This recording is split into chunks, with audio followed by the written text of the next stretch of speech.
ನಮಸ್ತೆ. ಬಲಿಷ್ಠ ಭೋಗ ಭಾರತದಗಳಿಗೆ ಜೀವನ್ ವಾಸ್ತು ವೇದ ವಿಜ್ಞಾನ ಯೂಟ್ಯೂಬ್ ಚಾನಲ್ಗೆ ಸ್ವಾಗತ ಸುಸ್ವಾಗತ. ಭಾರತ ಪಾಕಿಸ್ತಾನಕ್ಕೆ ತಕ್ಕ ಶಾಸ್ತಿಯನ್ನು ಮಾಡ್ತಾ ಇರಲಿ ಅಯೋಗ್ಯರಿಗೆ, ಲುಚ್ಚರಿಗೆ, ಲಫಂಗರಿಗೆ, ದುಷ್ಟರಿಗೆ, ದುರುಳರಿಗೆ ಯಾವ ದೇವರು ಕೂಡ ನಿಂತ್ಕೊಂಡು ಅವರಿಗೆ ಆಶೀರ್ವಾದವನ್ನು ಮಾಡಿ ಅವ್ರನ್ನ ಗೆಲ್ಲಿಸೋದಕ್ಕೆ ಬಿಡೋದಿಲ್ಲ.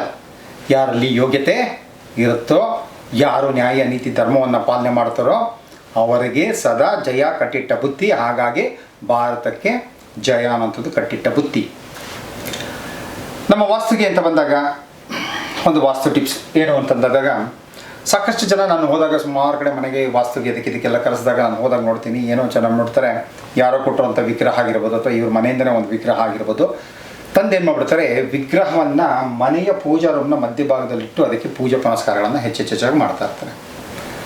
ಏನು ಹೇಳುತ್ತೆ ಆಗಮಶಾಸ್ತ್ರದಲ್ಲಿ ಏನು ಹೇಳುತ್ತೆ ಅಂತಂದರೆ, ಒಂದು ಅಂಗುಷ್ಟಕ್ಕಿಂತ ಎತ್ತರ ನೋಡಿ, ಇಷ್ಟಕ್ಕಿಂತ ಎತ್ತರವಾಗಿ ಯಾವುದೇ ವಿಗ್ರಹವನ್ನು ನೀವು ದೈವದ ರೂಪದಲ್ಲಿ ಆರಾಧನೆಯನ್ನು ಮಾಡಬೇಕು, ಪೂಜೆಯನ್ನು ಮಾಡಬೇಕು ಅಂತ ಅನ್ನೋದಾದರೆ ಅದಕ್ಕೆ ಪ್ರಾಣ ಪ್ರತಿಷ್ಠಾಪನೆಯನ್ನು ಮಾಡಲೇಬೇಕು ಅಂತ ಹೇಳುತ್ತೆ. ಪ್ರಾಣ ಪ್ರತಿಷ್ಠಾಪನೆಯನ್ನು ಮಾಡೋದ್ಮೇಲಿಂದ ಪ್ರತಿದಿನ, ಈಗ ನನಗೆ ಪ್ರಾಣ ಇದೆ, ನನಗೆ ಜೀವ ಇದೆ, ನಾನು ಆರೋಗ್ಯವಾಗಿದ್ದೀನಿ, ನಾನು ಓಡಾಡ್ತಾ ಇದ್ದೀನಿ, ಆ್ಯಕ್ಟಿವ್ ಆಗಿದ್ದೀನಿ ಅಂದರೆ ನನಗೇನಾಗಬೇಕು, ನನಗೆ ಸ್ನಾನ ಆಗಲೇಬೇಕು, ಓಕೆ, ಯೋಗ ಆಗಲೇಬೇಕು, ಪ್ರಾಣಾಯಾಮ ಆಗಬೇಕು, ಧ್ಯಾನ ಆಗಬೇಕು, ಅದಾದ ನಂತರ ನನಗೆ ಊಟ ಉಪಚಾರಗಳು ಇವೆಲ್ಲ ಆಗಬೇಕಲ್ವಾ. ಆದಾಗಲೇ ನನಗೇನಾಗುತ್ತೆ, ಆ ಶಕ್ತಿ ಚೈತನ್ಯ ಜಾಸ್ತಿ ಬರುತ್ತೆ. ನನ್ನಲ್ಲಿ ಶಕ್ತಿ ಚೈತನ್ಯ ಜಾಸ್ತಿ ಬಂದಾಗ ಏನಾಗುತ್ತೆ, ನಾನು ಉತ್ತಮವಾದಂಥ ಕೆಲಸ ಕಾರ್ಯಗಳನ್ನು ಮಾಡ್ತಾ ಹೋಗ್ತಾ ಇರ್ತೇನೆ. ಅದೇ ರೀತಿ ಮನೆಯಲ್ಲಿ ಇಟ್ಟಂತಹ ಒಂದು ಅಂಗುಷ್ಟಕ್ಕಿಂತ ಎತ್ತರವಾದಂಥ ವಿಗ್ರಹ ಇಟ್ಟಾಗ ಅದಕ್ಕೆ ನೀವು ಪ್ರಾಣ ಪ್ರತಿಷ್ಠಾಪನೆಯನ್ನು ಮಾಡಬೇಕು. ಪ್ರತಿದಿನ ಅದಕ್ಕೆ ನೈವೇದ್ಯವನ್ನು ಮಾಡಬೇಕು. ಅದಕ್ಕೆ ಬರುವಂಥ ಆಗಮಶಾಸ್ತ್ರದಲ್ಲಿ ಬರುವಂಥ ಪ್ರತಿಯೊಂದು ಶಾಸ್ತ್ರಗಳನ್ನು ಶಾಸ್ತ್ರೋಕ್ತವಾಗಿ ಎಲ್ಲೂ ಕೂಡ ಹೆಚ್ಚು ಕಮ್ಮಿ ಆಗದಂಗೆ ಮಾಡ್ತಾ ಹೋಗಬೇಕು. ಮಾಡೋಕ್ಕೆ ಸಾಧ್ಯ ನಮ್ಮ ಮನೆಯಲ್ಲಿ ಅದು ಆಗಲ್ಲ. ಹಾಗಾಗಿ ದೇವಸ್ಥಾನದಲ್ಲಿ ವಿಶೇಷವಾದ ವಿಗ್ರಹವನ್ನಿಟ್ಟು ಅದಕ್ಕೆ ಪ್ರತಿದಿನ ಏನು ಮಾಡಬೇಕಾಗುತ್ತೋ ಆ ಕಾರ್ಯಗಳೆಲ್ಲ ಮಾಡ್ತಾ ಹೋಗ್ತಾ ಇರ್ತೀವಿ. ಮನೆಯಲ್ಲಿ ಇಡುವಂಥದ್ದನ್ನು ವಾಸ್ತುಶಾಸ್ತ್ರ ಮನೆಯಲ್ಲಿ ವಿಗ್ರಹಗಳನ್ನು ಇಟ್ಟು ಪೂಜೆ ಮಾಡುವಂಥದ್ದನ್ನು ಒಪ್ಕೊಳ್ಳೋದಿಲ್ಲ. ಒಪ್ಕೊಳ್ಳುತ್ತೆ ಅಂತಂದರೆ ಅದು ಹೇಳುತ್ತೆ ನೋಡಿ, ನೀವು ಇಷ್ಟೆಲ್ಲ ಮಾಡ್ತೀನಿ ಅನ್ನೋದಾದರೆ ಮನೆಯಲ್ಲಿ ನೀವು ಪ್ರಾಣ ಪ್ರತಿಷ್ಠಾಪನೆಯನ್ನು ಮಾಡಿ ಪ್ರತಿದಿನ ಅದಕ್ಕೆ ನೀವು ತಿಂತಿರೋ ಬಿಡ್ತಿರೋ ಗೊತ್ತಿಲ್ಲ, ನಿಮಗೆ ಆಗಬೇಕಾದಂಥ ಸೌಲಭ್ಯಗಳನ್ನು ಕೆಲಸ ಕಾರ್ಯಗಳನ್ನು ನೀವು ಮಾಡ್ಕೊಳ್ಳೋದೇ ಇದ್ರೂ ಪರವಾಗಿಲ್ಲ, ಬಟ್ ಅದಕ್ಕೆ ಮಾಡಲೇಬೇಕು ಅಂತಾರೆ. ಯಾಕಂದರೆ ದೈವಿ ಶಕ್ತಿ ಅದು. ಆ ದೈವಿ ಶಕ್ತಿಗೆ ಏನನ್ನು ಕೊಡಬೇಕು, ಕೊಟ್ಟಾಗ ಆ ದೈವಿ ಶಕ್ತಿಯಿಂದ ನನಗೇನು ಬರಬೇಕು ಬರುತ್ತೆ ಅಲ್ವಾ. ಹಾಗಾಗಿ ಇದನ್ನು ಮಾಡದೇ ಇರೋವಂಥದ್ದು ತುಂಬ ಉತ್ತಮ. ಇತ್ತು ಅಂತಂದರೆ ನೋಡಿ, ತೊಗೊಂಡೋಗಿ ದೇವಸ್ಥಾನಕ್ಕೆಲ್ಲರೂ ಕೊಡುವಂಥದ್ದು ಅದು ಉತ್ತಮ. ಫೋಟೋ ಇಟ್ಕೋಬೋದು. ಯಾಕಂದರೆ ಯಾವತ್ತೂ ಕೂಡ ಮನೆಯಲ್ಲಿ ಇರುವಂತಹ ದೇವರ ಮನೆ ಅದು ಗರ್ಭಗುಡಿ ಆಗೋದಕ್ಕೆ ಸಾಧ್ಯನೇ ಇಲ್ಲ. ದೇವಸ್ಥಾನದಲ್ಲಿ ಇರುವಂತಹ ಗರ್ಭಗುಡಿ ಅದು ಗರ್ಭಗುಡಿನೇ. ಯಾಕಂದರೆ ಅದು ಆಗಮಶಾಸ್ತ್ರದ ಪ್ರಕಾರ ಶಾಸ್ತ್ರೋಕ್ತವಾಗಿ ಅದನ್ನು ಯಾವ ರೀತಿಯಲ್ಲಿ ಮಾಡಬೇಕು, ಪ್ರಾಣ ಪ್ರತಿಷ್ಠಾಪನೆಯನ್ನು ಮಾಡಿ ವಿಗ್ರಹ ಪ್ರತಿಷ್ಠಾಪನೆಯನ್ನು ಮಾಡಿರ್ತಾರೆ. ನಾವು ಮನೇಲಿ ಆ ರೀತಿ ಮಾಡೋಕ್ಕಾಗೋದಿಲ್ಲ. ಇದನ್ನು ನೋಡ್ಕೊಳ್ಳಿ ದಯವಿಟ್ಟು. ಅದೇನಾದ್ರು ಇತ್ತು ಅಂತಾರೆ ತೆಗೆದುಕೊಂಡೋಗಿ ದೇವಸ್ಥಾನಕ್ಕೆ ಕೊಟ್ಟು ಮನೇಲಿ ಒಂದು ಸಣ್ಣ ಫೋಟೋನ ಇಟ್ಕೊಂಡು ಮಾಡಿಕೊಂಡು ನಾವು ದೈವದ ಜೊತೆಗೆ ಕನೆಕ್ಟನ್ನು ಮಾಡ್ಕೋಬೋದು. ಬಟ್ ಇದು ಬೇಡ ಅಂತ ಹೇಳ್ತೀನಿ ನಾನು.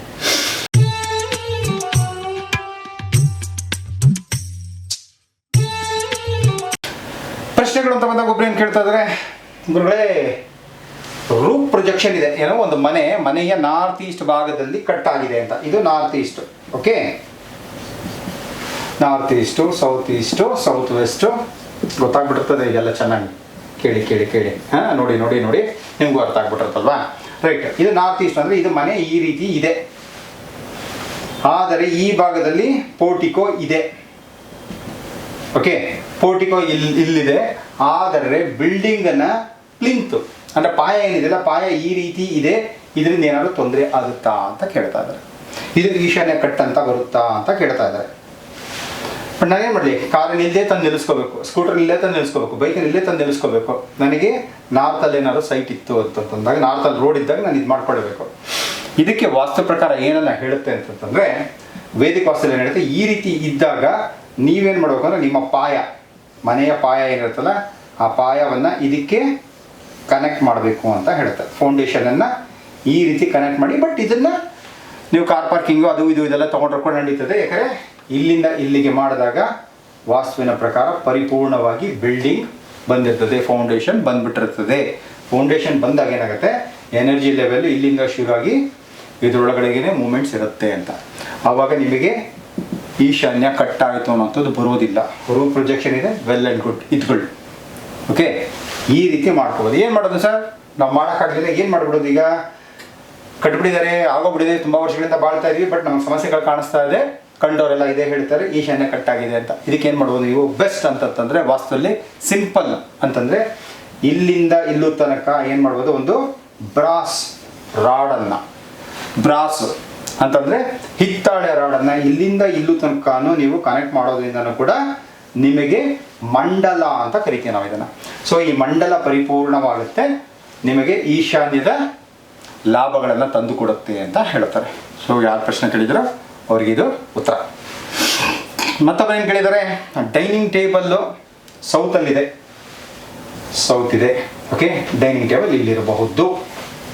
ಓಕೆ, ಈ ಭಾಗದಲ್ಲಿ ಒಂದು ಹ್ಯಾಂಡ್ ವಾಶ್ ಇದೆ, ಓಕೆನಾ ಅಂತ ಕೇಳ್ತಾರೆ. ಓಕೆ, ಏನು ಪ್ರಾಬ್ಲಮ್ ಇಲ್ಲ, ಅರ್ಥ ಆಯ್ತಲ್ಲ? ಸೊ ಇದರ ಬಗ್ಗೆ ಮುಂದಿನ ಎಪಿಸೋಡ್ಗಳಲ್ಲಿ ತಿಳಿಸ್ಕೊಡ್ತೀನಿ, ಯಾಕೆ ಓಕೆ ಅಂತ ಅನ್ನೋದನ್ನು ತಿಳಿಸ್ಕೊಡ್ತೀವಿ. ಬಟ್ ಈಗ ಯಾರು ಪ್ರಶ್ನೆ ಕೇಳಿದಿರೋ ನಿಮಗೆ ಇದು 100% ಓಕೆ.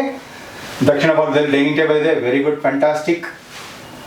ಅದೇ ಭಾಗದಲ್ಲಿ ಇಲ್ಲಿ ಈ ಕಡೆಗೂ ಎಲ್ಲ ಇರುತ್ತದೋ ದಕ್ಷಿಣ ಭಾಗದಲ್ಲಿ ಅಂತ ನೀವು ಹೇಳಿದ್ದೀರಾ. ಆ ದಕ್ಷಿಣ ಭಾಗದಲ್ಲಿ ಹ್ಯಾಂಡ್ ವಾಶ್ ಇತ್ತು ಅಂದರೆ ಏನು ತೊಂದರೆ ಆಗೋದಿಲ್ಲ, ತಲೆ ಕೆಡಿಸ್ಕೊಬೇಡಿ. ಓಕೆ, ಭಗವಂತ ಎಲ್ರಿಗೂ ಕೂಡ ಆಯುಷು, ಆರೋಗ್ಯ, ಉಲ್ಲಾಸ, ಉತ್ಸಾಹವನ್ನು ಯಥೇಚ್ಛವಾಗಿ ಕೊಡಲಿ ಅಂತ ಕೇಳ್ಕೊಳ್ತಾ ನಮಸ್ತೆ, ಜೈ ಹಿಂದ್.